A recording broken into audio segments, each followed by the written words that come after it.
여러분, 잠깐만 생각해 보세요. 지금 이 순간 여러분이 숨 쉬는 이 공기, 이 숨은 방금 전 숨과 똑같은 숨일까요? 아니면 지금 이 순간의 여러분은 어제의 여러분과 정말 같은 사람일까요? 1968년 프랑스 파리의 한 서재에서 한 철학자가 이런 질문을 던졌습니다. 그리고 431페이지의 책 한 권으로 철학계를 완전히 뒤집어 놓았습니다. 그의 이름은 질 들레즈. 그가 쓴 책의 제목은 차이와 반복. 오늘 여러분께 들려드릴 이야기는 70세 나이에 스스로 삶을 마감한 한 철학자가 평생을 바쳐 발견한 놀라운 진실입니다. 세상에는 똑같은 것이 하나도 없다는 이 단순해 보이는 문장 속에 우리 인생을 완전히 바꿀 수 있는 지혜가 숨어 있습니다. 20분 후 여러분은 세상을 보는 눈이 완전히 달라질 겁니다. 자, 그럼 시작해 볼까요? 질 들레즈, 그는 누구인가? 질 들레즈는 1925년 1월 18일 프랑스 파리에서 태어났습니다. 제2차 세계대전이 일어나기 불과 14년 전이었죠. 그의 유년기는 전쟁과 함께했습니다. 1940년 들레즈가 15살 때 나치 독일이 프랑스를 점령했습니다. 그의 형은 레지스탕스 활동을 하다가 체포되어 수용소로 끌려갔고 결국 돌아오지 못했습니다. 이 비극적인 경험은 젊은 들레즈에게 깊은 흔적을 남겼습니다. 그는 평생 억압과 자유의 문제를 천착했고 고정된 사고방식에 저항하는 철학을 발전시켰습니다. 1944년 전쟁이 끝나갈 무렵 들레즈는 소르본 대학에 입학해 철학을 공부하기 시작했습니다. 그곳에서 그는 스피노자, 니체, 베르그송 같은 철학자들에게 깊이 빠져들었습니다. 흥미로운 점은 들레즈는 학생 시절 그다지 주목받는 학생이 아니었다는 겁니다. 조용하고 내성적이었던 그는 도서관에 틀어박혀 혼자 책을 읽는 것을 좋아했습니다. 1948년 23세에 철학교사 자격증을 땄고 이후 여러 고등학교에서 철학을 가르치기 시작했습니다. 하지만 그의 진짜 열정은 연구였습니다. 밤낮으로 책을 읽고 생각하고 글을 썼습니다. 1960년대 들어 들레즈는 본격적으로 저술 활동을 시작했습니다. 니체, 베르그송, 스피노자에 관한 책들을 연이어 출판했고 철학계에서 서서히 이름을 알리기 시작했습니다. 그러다 1968년 43세의 나이에 그의 인생을 바꿀 책 한 권이 세상에 나옵니다. 바로 차이와 반복입니다. 이 책은 그의 박사학위 논문이었습니다. 참 재미있는 건 1968년이라는 해입니다.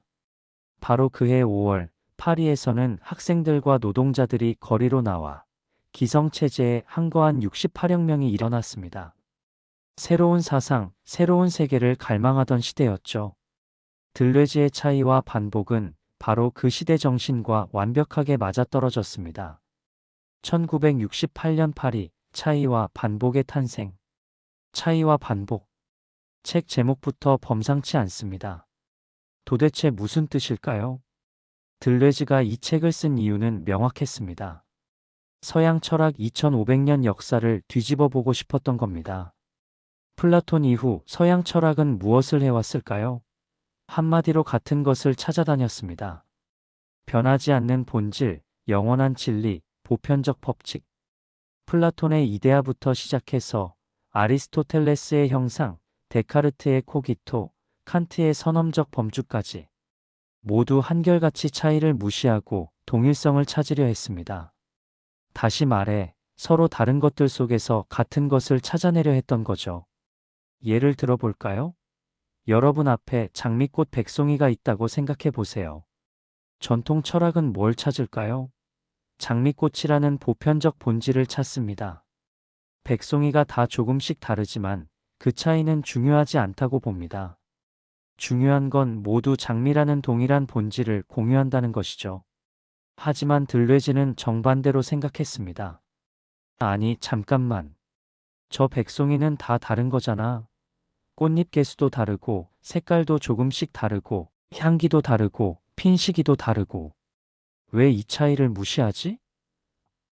들레즈에게 진짜 중요한 것은 같음이 아니라 다름, 즉 차이 그 자체였습니다. 그는 이렇게 선언했습니다. 차이는 동일성에 종속되지 않는다. 무슨 뜻일까요? 차이를 이해하기 위해 굳이 같은 것을 먼저 찾을 필요가 없다는 겁니다. 차이는 그 자체로 존재하고 그 자체로 의미가 있다는 것이죠. 여기서 잠깐 여러분께 질문 하나 드리겠습니다. 여러분은 어제의 여러분과 같은 사람인가요? 다른 사람인가요?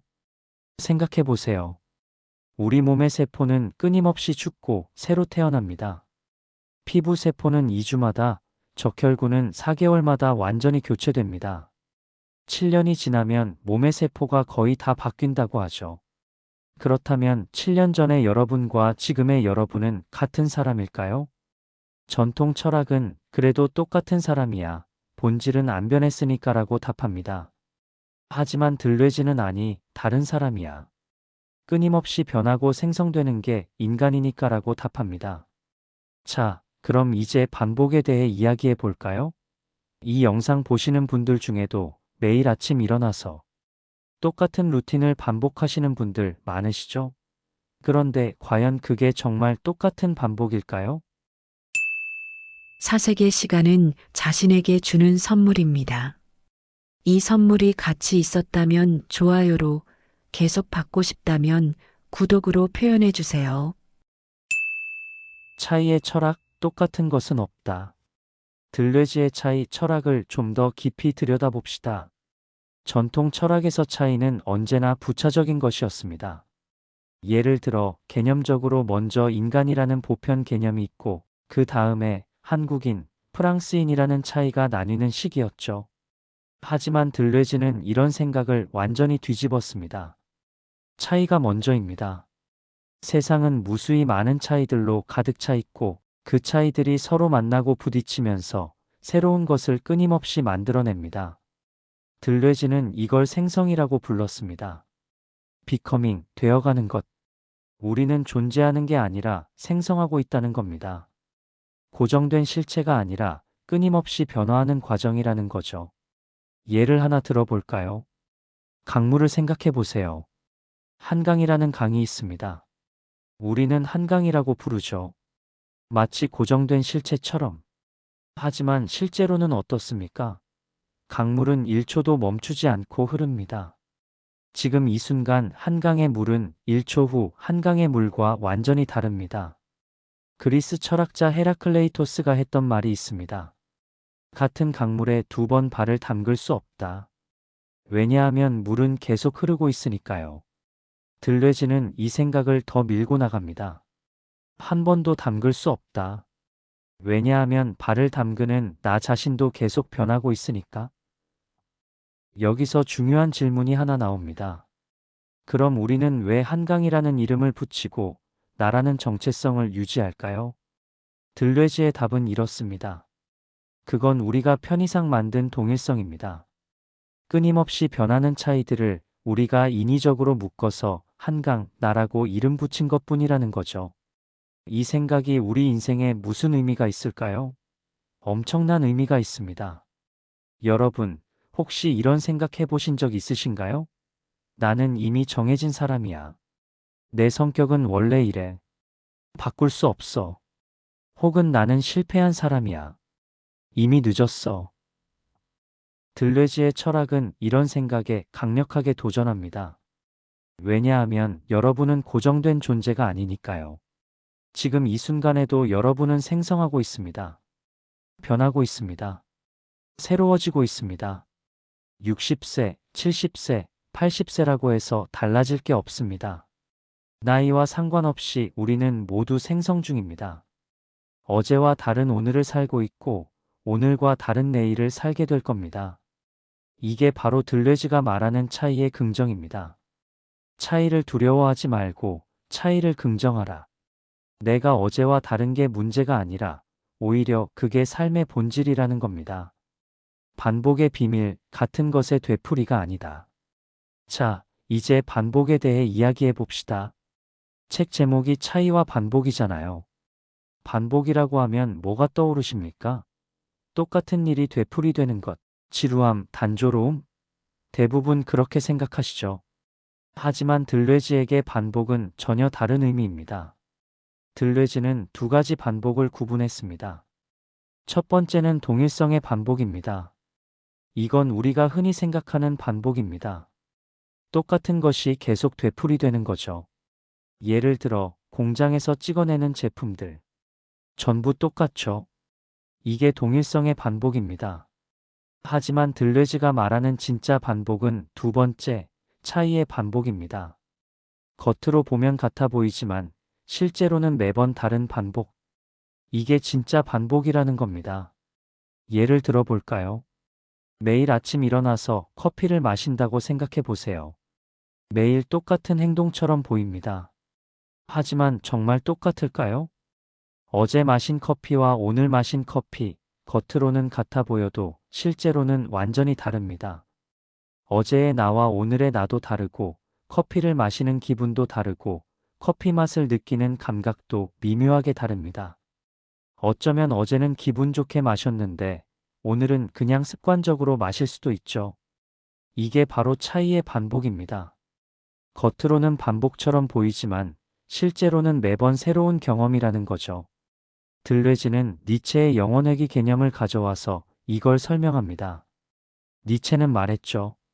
같은 일이 영원히 되풀이된다면 어떨까? 대부분 사람들은 이걸 저주처럼 생각합니다. 지겨울 것 같잖아요.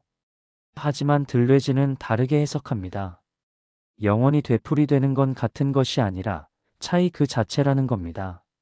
매번 다르게 돌아오는 것, 매번 새롭게 생성되는 것.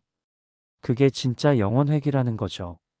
이 영상 보시는 분들 중에 요즘 매일매일이 똑같아서 지겹다고 느끼시는 분 계실 겁니다. 특히 나이 드시면 일상이 반복되는 것처럼 느껴지잖아요. 하지만 들뇌지의 관점에서 보면 어떨까요? 겉으로는 같아 보여도 오늘의 산책은 어제의 산책과 다릅니다. 오늘 만난 사람은 어제 만난 그 사람과 또 다릅니다. 매 순간이 새로운 차이를 생산하고 있습니다. 문제는 우리가 그 차이를 느끼지 못한다는 겁니다. 왜냐하면 우리는 동일성을 찾도록 훈련받았으니까요. 차이를 보는 눈을 잃어버린 거죠. 들뇌지는 우리에게 말합니다. 차이를 느껴라. 매 순간의 새로움을 경험하라. 그게 진짜 삶이다. 플라톤을 뒤집다. 들뇌지의 야심찬 프로젝트 중 하나가 바로 플라톤의 전복이었습니다. 플라톤은 서양 철학의 아버지라 불리는 사람입니다. 2400년 전 그리스에서 플라톤이 세운 철학의 기초 위에 서양 철학 전체가 세워졌다고 해도 과언이 아니죠. 플라톤의 핵심 사상이 뭡니까? 이데아론입니다. 현실 세계는 불완전한 복사본이고 진짜 세계는 완전한 이데아의 세계라는 거죠. 예를 들어 우리가 보는 수많은 침대들은 전부 침대 이데아의 불완전한 모방품이라는 겁니다. 플라톤에게는 위계 질서가 있습니다. 위에는 완전한 원본, 아래에는 불완전한 복사본. 들뇌지는 이걸 완전히 뒤집고 싶었습니다. 그는 이렇게 선언했습니다. 플라톤주의를 전복하는 것, 그것은 복사본보다 원본을 우위에 두고 모상보다 모델을 우위에 두는 동기 자체를 부정하는 것이다. 무슨 뜻일까요? 원본과 복사본이라는 구분 자체를 없애버리자는 겁니다. 모든 것은 그냥 차이일 뿐, 원본이나 복사본 같은 건 없다는 거죠. 생각해 보세요. 현실에서 원본이라는 게 정말 있을까요? 예를 들어 여러분이 그림을 그렸습니다. 그게 원본이고 사진으로 찍으면 복사본일까요? 하지만 그 그림도 여러분이 본 무언가를 그린 거잖아요. 그럼 그게 원본일까요? 아니면 여러분 머릿속 이미지가 원본일까요? 들뇌지는 이런 식으로 파고 들어갑니다. 원본을 계속 거슬러 올라가면 결국 원본이라는 건 없다는 걸 깨닫게 됩니다. 모든 것은 차이들의 끝없는 사슬일 뿐입니다. 이게 우리한테 무슨 의미일까요? 엄청난 해방감을 줍니다. 여러분, 혹시 누군가와 자신을 비교하면서 저 사람은 원본이고 나는 복사본 같아라고 생각해 보신 적 있으신가요? 저 사람이 진짜고 나는 가짜 같아라는 생각? 들뇌지는 말합니다. 그런 구분은 없다고. 여러분은 여러분 그 자체로 고유한 차이입니다. 원본도 복사본도 아닙니다. 그냥 여러분만의 독특한 차이일 뿐입니다. 나이가 들면 특히 이런 생각이 들 때가 있습니다. 나는 이제 쓸모없는 사람이야. 젊은 사람들의 열화판이야. 하지만 들레즈 철학에서 보면 그건 말이 안 됩니다. 60대의 여러분은 30대의 복사본이 아닙니다. 완전히 다른 고유한 존재입니다. 자, 그럼 들레즈의 차이와 반복 철학이 우리 인생에 어떤 의미를 주는지 정리해 봅시다. 첫째, 나는 고정된 존재가 아니다. 우리는 끊임없이 변하고 생성되는 존재입니다. 어제의 나에게 갇힐 필요가 없습니다. 오늘의 나는 어제와 다를 수 있고 내일의 나는 오늘과 또 다를 수 있습니다.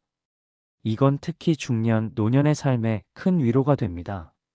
나는 이미 정해진 사람이야 라는 생각에서 벗어날 수 있습니다. 60세든 70세든 80세든 우리는 여전히 생성 중입니다. 새로워질 수 있습니다. 둘째, 차이를 긍정하라. 남들과 다른 것을 두려워하지 마세요. 차이야말로 삶의 본질입니다. 모두가 똑같으면 그게 죽음입니다. 차이가 있기에 생명이 있고 창조가 있고 기쁨이 있습니다. 나이가 들면 자꾸 평범하게 살고 싶어집니다. 튀지 말자, 남들처럼 살자. 하지만 들레즈는 정반대로 말합니다. 당신의 차이를 긍정하세요. 그게 바로 당신의 힘입니다. 셋째, 반복 속에서 새로움을 발견하라. 매일이 똑같아 보여도 실제로는 매일이 다릅니다. 중요한 건 그 차이를 느끼는 감각을 유지하는 겁니다. 매일 아침 산책할 때 오늘의 하늘은 어떤가? 오늘의 바람은 어떤가? 오늘 내 기분은 어떤가? 이렇게 물어보세요. 같은 길을 걸어도 매번 다른 경험을 할 수 있습니다. 넷째, 원본과 복사본이라는 환상에서 벗어나라. 누군가를 모방하거나 누군가의 기준에 맞추려고 애쓸 필요가 없습니다. 원본이라는 건 없습니다. 여러분은 여러분 자체로 완전합니다. 들레즈는 1995년 11월 4일 70세의 나이로 세상을 떠났습니다. 오랜 폐 질환으로 호흡 곤란에 시달리던 그는 파리 자택에서 스스로 삶을 마감했습니다. 그의 마지막을 두고 많은 사람들이 안타까워했지만 어떤 면에서는 그다운 선택이었다고도 볼 수 있습니다. 자신의 삶을 자신이 결정하는 것, 그게 바로 들레즈가 말한 능동적 삶이었으니까요. 들레즈는 우리에게 이렇게 말하는 것 같습니다. 여러분은 이미 완전합니다. 다만 그걸 모르고 있을 뿐입니다. 여러분의 차이를 긍정하고 매 순간의 새로움을 느끼세요. 그게 바로 삶의 기쁨입니다. 오늘 우리는 질 들레즈의 차이와 반복을 통해 완전히 새로운 세계관을 만났습니다. 세상에는 똑같은 것이 하나도 없다. 모든 것은 차이다. 우리는 고정된 존재가 아니라 끊임없이 생성되는 과정이다. 반복 속에도 늘 새로움이 있다.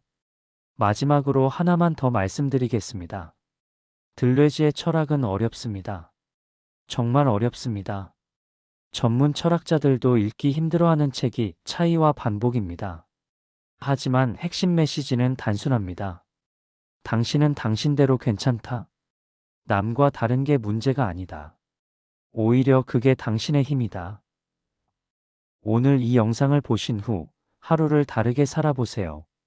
똑같아 보이는 일상 속에서 작은 차이를 발견해 보세요. 어제와 다른 오늘을, 오늘과 다를 내일을 상상해 보세요. 여러분은 지금 이 순간에도 생성 중입니다. 새로워지고 있습니다. 그게 바로 삶입니다. 다음 영상에서 또 만나 뵙겠습니다. 건강하시고 행복하세요.